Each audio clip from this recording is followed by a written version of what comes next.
You may have been told that if you lift weights during your pregnancy, you're going to have a C-section. In this video, we're going to break down why that is not necessarily true and things that you can incorporate into your prenatal workouts to ensure that you have more even tension throughout your pelvic floor and that you can create more space within your pelvis to help you prepare for birth.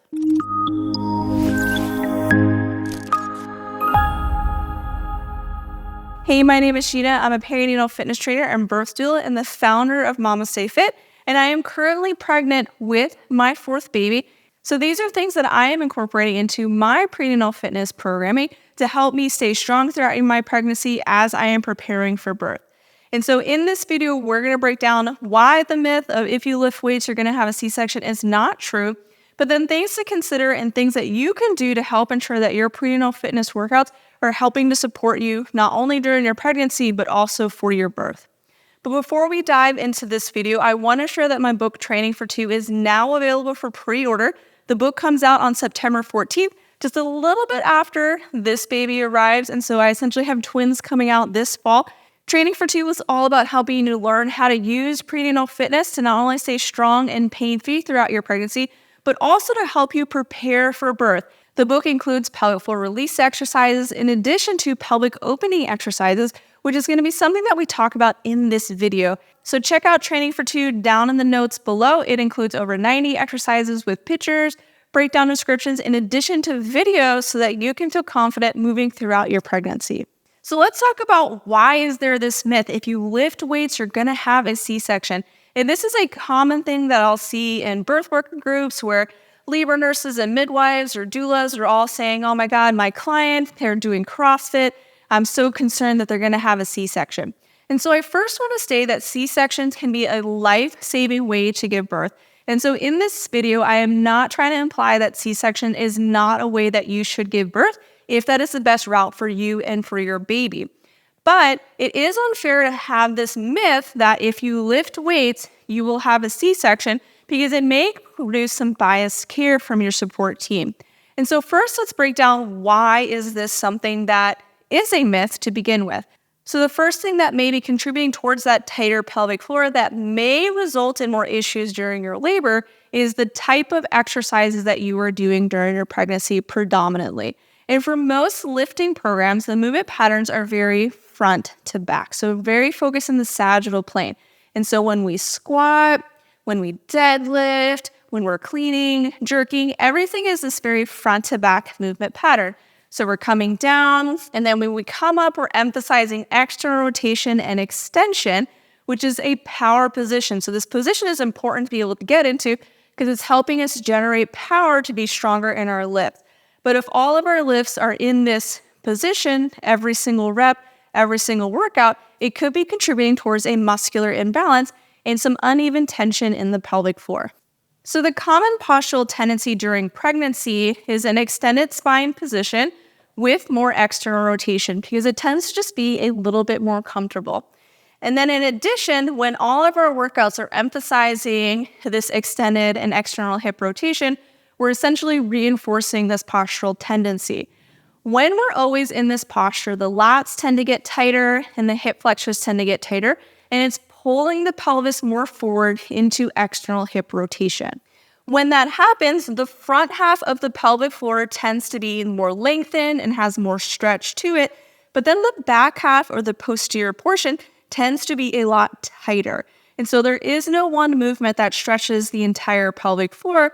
So if we're always emphasizing one type of movement pattern, we're going to have uneven tension in the pelvic floor. And when the posterior portion of the pelvic floor is a lot tighter, it can really influence how well your sacrum can move, which is really important to creating more space in our pelvis for birth. When it comes to creating space in the pelvis for birth, there's two common areas that we may have more issues with our baby's path through the pelvis. The first is going to be the top of the pelvis or the inlet, where we need to create more space front to back with a posterior pelvic tilt or tucking the butt underneath. So this is the opposite of the postural tendency that we tend to favor during pregnancy. We tend to favor more of an anterior pelvic tilt, but in order to create more space in the top of the pelvis from front to back, we need to also be able to find a posterior pelvic tilt or tucking the butt underneath. And so if you have a hard time tucking that butt underneath, it could make it harder for your baby to enter into the pelvis. The next part of your pelvis that your baby may have more trouble navigating through is the lower half of the pelvis, with the lower mid-pelvis and the outlet. The lower mid-pelvis is going to open more with internal hip rotation or closed hip positions with adduction, so bringing the belly towards the thigh. This is going to create more space in the lower mid-pelvis to help your baby rotate underneath the pubic bone. In addition, the pelvic outlet opens more with internal rotation, and it creates more space side to side in the bottom of the pelvis. And so if we always favor extra rotation with abduction, it can decrease space in the bottom half of the pelvis, making it a little bit harder for your baby to navigate through. And so with our prenatal workouts, we don't want to only emphasize external rotation with an anterior pelvic tilt. We also want to incorporate movements that are helping us find more of that posterior pelvic tilt position or rounding in our back, in addition to internal hip rotation or closed hip positions to create more space in the bottom half of the pelvis.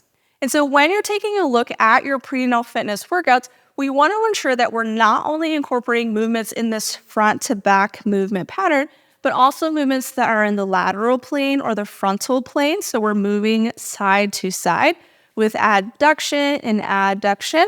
In addition to the transverse plane, we're rotating in the hips and the spine. And all of this is going to help to create more muscular balance, not only throughout our body, but in our pelvic floor, and allow us to create so much more space in our pelvis. And so now we're going to go over some exercises that you can incorporate into your prenatal routine to help find more rotational movement and lateral movement within your workout, in addition to some mobility movements that you can incorporate, because it's not only about strength training, we also want to think about more of the release portion as well. So with all of your single leg movements, we can incorporate more hip rotation to help you find open and closed hip position, in addition to abduction and adduction to incorporate that frontal plane. So the first move we're going to break down is going to be the step up. So with the step up, I have one leg that's up on the box, and this is going to be my work leg. Instead of just keeping my hips square and stepping up onto the box, I want to think I'm bringing my back hip forward. So I'm rotating my belly towards my thigh as I kind of lean and put my weight into that front leg. You may also find that like reaching forward can be really helpful to helping you feel like you're moving into this a little bit deeper. You should feel a pretty big stretch through this glute and hamstring, and this is how you know that you found a closed hip position. So if my hips are forward, the tension in my glute feels a lot different than if I bring my hip into a closed position. From here, I'm going to exhale to step up, and then I'm going to inhale to lower down to find that closed hip position again. And now you can hold weights for this, you can do a banded row with this, but what we're focusing on is finding that closed hip position, rotating to more of a neutral or open hip position at the top, and then coming back to that closed hip position. So this is going to be bringing the hips into the transverse plane, which is really important to changing tension throughout that pelvic floor, in addition to creating different types of opening within the pelvis. Another movement that we can find our open versus closed hip position will be our lunges. So starting from a split squat stance where my feet are separated from one another, I can first think inhale to lower, bringing that back hip forward to find more of that closed hip position. So I'm bringing that belly to thigh, and for me, this is comfortable. My belly pushing into my thigh is not painful. It doesn't hurt me or my baby.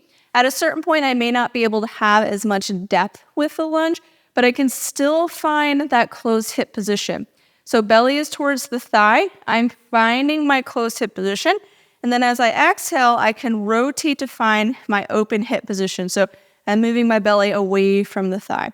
So I come down to find my closed hip position, and then exhale to come up to find my open hip position. So as I do this movement, I'm finding both external hip rotation and internal hip rotation. Focus on keeping weight in that big toe and keep that knee stacked at the bottom, and then come on up. So this is another way to bring a single leg movement into the transverse plane by finding more rotation in my lower body. Now I can also do this with like reverse lunges where I'm stepping back to make it a little bit more challenging, or even walking lunges as well. But what I'm focusing on is as I come to the bottom of the movement, I'm bringing my belly to my thigh to find more of that internal hip rotation. And now another movement that you can do that's going to be more hamstring focused, because the hamstrings play a big role in pulling the pelvis into internal rotation. Is going to be the stagger stance RDL. So as I bring the weight down, I'm rotating belly to thigh. So I'm finding more of that closed hip position, and then exhale, come up to find my open hip. So I'm rotating the pelvis on the stationary femur as I do this movement. So there are a lot of ways that we can kind of enhance all of those lifts, such as adding a banded row, adding some more weights, adding some banded resistance, emphasizing the adduction in the movement. And we incorporate a lot of those additional movements within our prenatal fitness programs. Now, in addition to the strength exercises that you can incorporate into your prenatal workouts, we can also think about the mobility exercises that we can do. And so for a lot of us, because we favor more of that extended spine position with external hip rotation, we tend to have tighter hip flexors and tighter lats. And so doing different mobility exercises that target the hip flexors and the lats can be really beneficial to helping you find a little bit more pelvic mobility. So you can start with a half kneeling hip flexor where you push the hips forward and then reach overhead to feel kind of a side body stretch as well. You can do different lat releases in addition to other hip flexor releases also. And then we can use hip shifted movements to help us find more of the internal hip rotation in addition to releasing that posterior pelvic floor where a lot of us tend to have more tension. And we can do that with an all-fours position or even standing positions.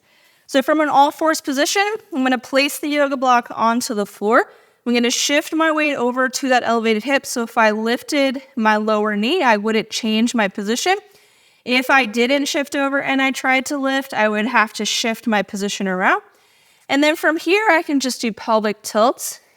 So when I'm in this rounded position, I'm going to feel more of a stretch here in my back.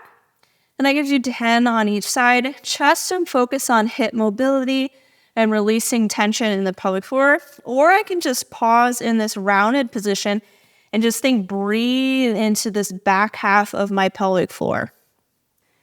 And we have the MamasteFit birth prep circuit, which is going to be 6 exercises that focus on releasing these common areas of tension with the lats, the hip flexors, and also helping you find more of those hip shifted positions to release tension in your pelvic floor.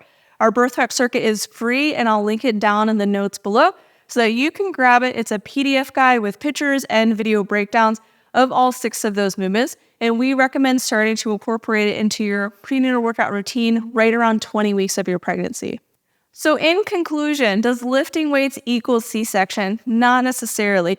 If you lift weights and you're primarily focused on the sagittal plane with your squats and your deadlifts and everything is front to back, really emphasizing spine extension and external rotation, you may have uneven tension in your pelvic floor.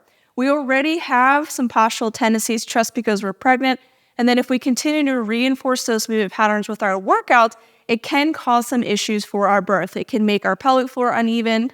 It can make the back half of our pelvic floor a lot tighter. It can also make it harder for you to create space in your pelvis for your baby to enter your pelvis and then exit your pelvis. The way that we can overcome this is by ensuring that our movement patterns are not only in this front to back movement pattern, but also side to side and rotational. And this is going to help to contribute to so much more muscular balance throughout our body, within our pelvic floor, and ensuring that we have more hip mobility to create more space within our pelvis. And so if you want daily workouts to help support you to stay strong throughout your pregnancy, pain-free throughout your pregnancy, and to prepare you for birth, join our online prenatal fitness programs. We offer our programs in 2 different formats. We have our app-based program, which is going to be a list of exercises with demo videos. This is the program that I am currently using during my pregnancy. It's a 42-week program that syncs to your week of pregnancy, so you can start it at any time. We have a one-time payment option for that in addition to monthly, so you can just grab the months that you need as well. We also have our prenatal on-demand programs, which are full-length workout videos that you work out with and follow at the same time. We have our fitness version of that and our yoga version of that, depending on which one you're looking for. And then you can grab our free birth prep circuit that I've linked down below so that you can start incorporating some movements into your daily workouts to help you release common areas of tension. You can check out all of our online programs at our website at MamasteFit.com. We'll link them down below, and you can use code YouTube10 to get 10% off any of our online fitness programs and online courses. And you can bundle a lot of our prenatal programs together to save an additional 50% off. So thanks so much for watching. I hope this helps you feel more confident about lifting weights throughout your pregnancy, because it is something that can be super beneficial both for your health throughout your pregnancy as you're preparing for birth and to support you in the postpartum. Plus, there's tons of benefits for a baby by exercising throughout your pregnancy. So feel confident in moving your body, but know that sometimes we have to do things just a little bit different as we prepare for birth. So if you enjoyed this video, be sure to like and subscribe to our channel so you get notified whenever we release new videos. And thanks so much for being here with me.